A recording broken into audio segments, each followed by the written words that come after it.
Hello बच्चों, नमस्कार आप सभी को।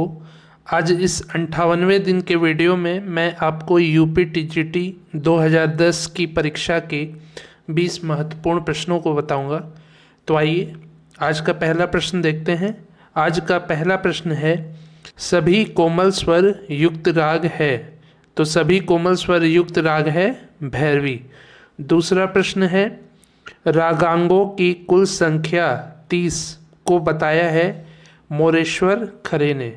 मोरेश्वर खरे जी ने रागांगों की कुल संख्या 30 बताई है। तीसरा प्रश्न है, राग केदार का वादी संवादी स्वर है। राग केदार का वादी स्वर मध्यम और संवादी स्वर षड्ज है। चौथा प्रश्न है, रागों के स्त्रीलिंग पुल्लिंग का वर्णन हुआ है। संगीत मकरंद ग्रंथ में रागों के स्त्रीलिंग पुल्लिंग और नपुंसकलिंग इन तीनों का वर्णन किया गया है कि कौन से राग पुल्लिंग में आएंगे, कौन से राग स्त्रीलिंग में आएंगे और कौन से राग इन दोनों में आएंगे। उनका वर्णन जो है वो संगीत मकरंद ग्रंथ में किया गया है। पांचवा प्रश्न है, हिंडोलम राग के समान उत्तर भारतीय राग है। हिंडोलम जो है वो कर्नाटक संगीत का राग है, तो उसके समान उत्तर भारतीय संगीत का राग है मालकोंस। इसके बाद छठवां प्रश्न है, पाठाक्षर का संबंध है।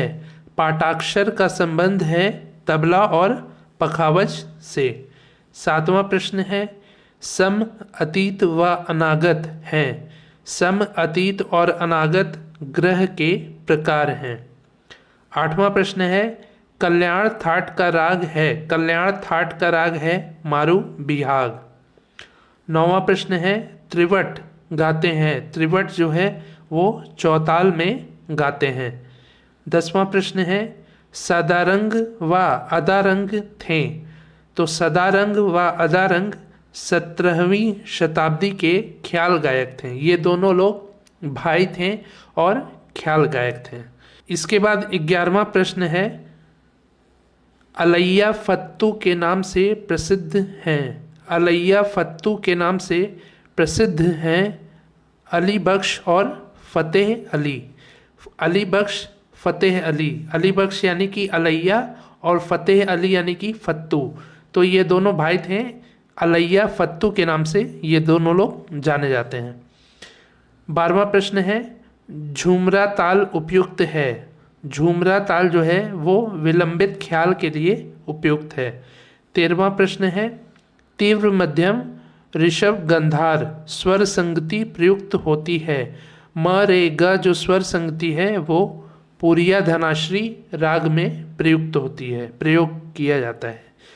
14वां प्रश्न है, कर्नाटक ताल पद्धति के चतुश्र जाति में लघु की मात्रा है। कर्नाटक ताल पद्धति के चतुश्र जाति के लघु की मात्रा है 4। 15वां प्रश्न है, नगमाते आसफी के लेखक हैं। नगमाते आसफी के लेखक हैं मोहम्मद रजा। इसके बाद 16वां प्रश्न है, घूमर झूमर और झूमुर ये तीनों अलग अलग चीज़ें हैं। घूमर झूमर और झूमुर ये कहाँ के हैं? तो घूमर जो है वो राजस्थान का है, झूमर झारखंड का है और झूमुर जो है वो बंगाल का है। तो इन तीनों में अंतर है घूमर झूमर झूमुर में, और ये तीनों अलग अलग राज्य के लोक नृत्य और लोक गीत हैं।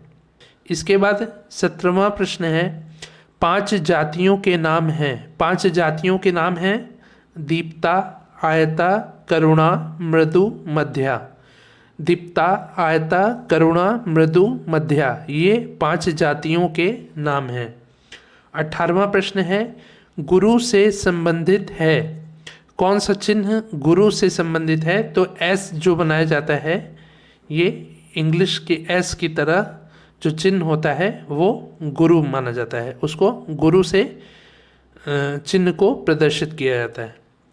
19वां प्रश्न है, संगीत रत्नाकर में दिए गए वाग्यकारों के लक्षणों की कुल संख्या है। संगीत रत्नाकर में दिए गए वाग्यकारों के लक्षणों की कुल संख्या बताई गई है 28। आखिरी प्रश्न है 20वां, धातु का संबंध है। धातु का संबंध है प्रबंध से। ठीक है, प्रबंध से धातु का संबंध है। तो ये हो गए आज के 20 महत्वपूर्ण प्रश्न। ये सभी प्रश्न यूपी टीजीटी 2010 की परीक्षा में आए हुए थे और ऐसे ही अनेकों एग्ज़ाम हैं, संगीत की प्रतियोगी परीक्षाएं हुई हैं जिसमें ये प्रश्न पूछे जा चुके हैं और आगे आने वाली प्रतियोगी परीक्षा में भी ये प्रश्न अवश्य ही पूछे जाएंगे। तो इसलिए आप इन प्रश्नों को ध्यान से अच्छे से देखिए, बार बार देखिए, अच्छे से पढ़िए। ठीक है, मैं प्रतिदिन शाम 5 बजे की वीडियो के माध्यम से एक नई वीडियो लाता हूं जिसमें आपको भूतपूर्व जो हो चुकी परीक्षाएं हैं संगीत की, उनके प्रश्न पत्रों को हल कराता हूं। तो यदि आप उन सभी प्रश्न पत्रों को हल कर लेते हैं, जिसके क्रम में आज ये 58वां दिन है, इसके पहले मैंने 57 वीडियोस को बनाया है जिसका लिंक नीचे डिस्क्रिप्शन में है और आप इस चैनल के प्लेलिस्ट में भी जाकर उन सभी वीडियोस को देख सकते हैं। तो यदि आप उन सभी वीडियोस को एक बार देख लेते हैं तो आपका आने वाला कोई भी प्रतियोगी परीक्षा है वो आसानी से निकल जाएगा, क्योंकि उसमें ऐसे महत्वपूर्ण प्रश्न पूछे गए हैं जो आने वाली प्रतियोगी परीक्षा में अवश्य ही उसमें से पूछे जा सकते हैं। इसलिए आप उन वीडियोस को देख लीजिए अच्छे से और उन प्रश्नों को अच्छे से समझ लीजिए, याद कर लीजिए। ठीक है, तो ऐसे ही वीडियोस को देखने के लिए आप हमसे ऐसे ही जुड़े रहिए। इस चैनल को यदि अभी तक आपने सब्सक्राइब नहीं किया है तो सब्सक्राइब कर लीजिए और यदि यह वीडियो पसंद आई हो तो इसको लाइक और शेयर भी ज़रूर करिए। तो मिलते हैं अगले वीडियो में, तब तक के लिए नमस्कार, धन्यवाद।